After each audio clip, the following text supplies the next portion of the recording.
کہ اللہ رب العزت نے اہل ایمان کو ایک حقیقت اور ایک صورتحال سے آگاہ فرمایا کہ تم اگر کسی اللہ کے نافرمان، اللہ کے باغی، اللہ کا سرکش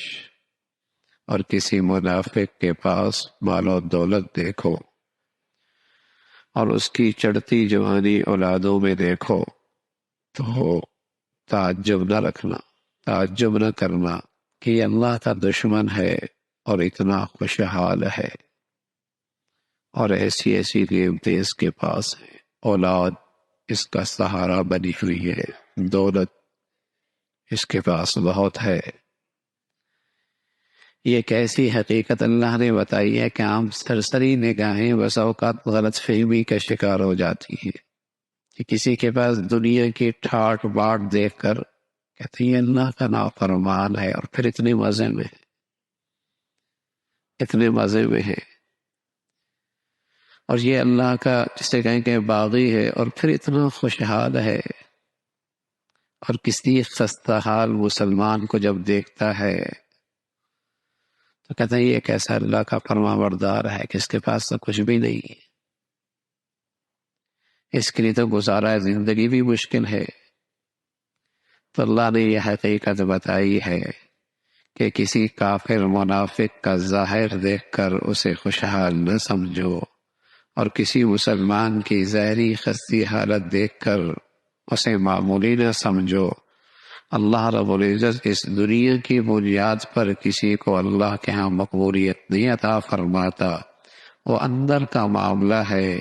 کون صاحب ایمان ہے اور کون اس دولت سے محروم ہے۔ اللہ کے ہاں عزت کا، قبولیت کا، کامیابی کا معیار ایمان ہے، اللہ کی اطاعت فرما برداری ہے۔ یہ دیکھو کہ یہ خستہ حالت آدمی اگر اللہ کا فرما بردار ہے بڑا خوش نصیب ہے، اور یہ منافق اور یہ اللہ کا باغی خوشحال ہے دنیا کے لحاظ سے، لیکن اللہ کا نہیں ہے، یہ بد نصیب آدمی ہے،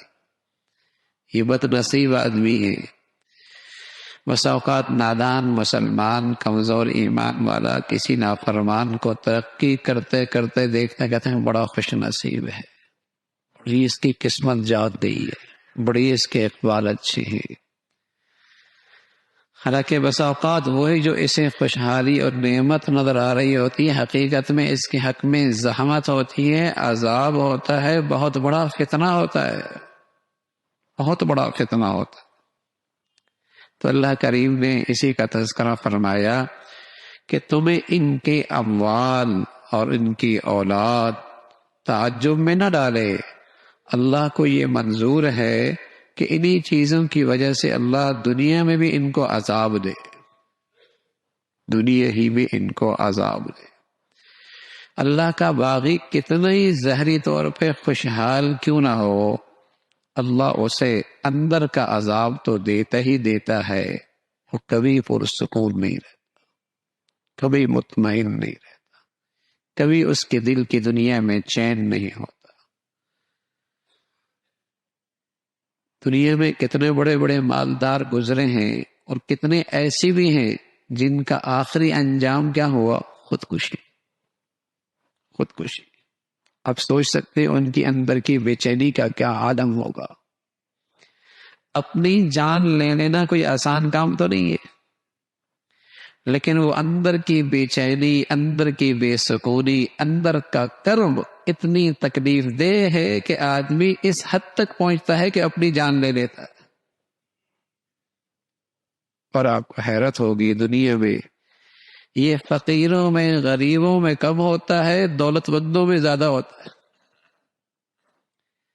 پسماندہ ملکوں میں یہ چیزیں کم ہیں، اور دنیا کے ترقی یافتہ ممالک میں یہ چیزیں زیادہ ہیں۔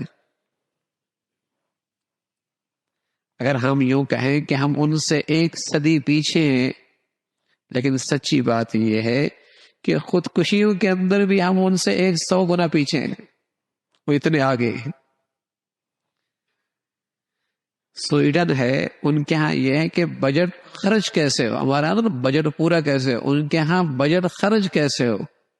چند سال پہلے کی رپورٹ یہ کہ دنیا میں وہ خودکشی میں پہلے نمبر پر ہے۔ تو ظاہری خوشحالی کتنی ہی کیوں نہ اچھی لگے، لیکن اندر کا تو مردہ پن اور اندر کے بے سکونی اور بے چینی کا عذاب تو اللہ اس دنیا کے اندر بھی دیتا ہے۔ چٹائیوں والے کو بڑی میٹھی نیند آ جائے گی، اور جسے کہیں کہ خوبصورت کمرے میں اور خوبصورت جس پلنگ میں اور خوبصورت پوشاک میں اور خوبصورت در و دیوار کے اندر رات بھر کروٹیں بدلتے بدلتے گزار دیتا ہے، رات بھر کروٹیں بدلتے بدلتے گزار دیتا ہے، یہ روکھی سوکھی کھاتا ہے، میٹھی نیند لیتا ہے، اور اس کے پاس طرح طرح کے کھانے رنگ برنگ مشروبات ہیں، لیکن رات کو نیند کوئی نہیں آتی۔ یہ اندر کا جو کرب ہے، اندر کی جو تکلیف ہے، یہ تو ایک عذاب ہے نا۔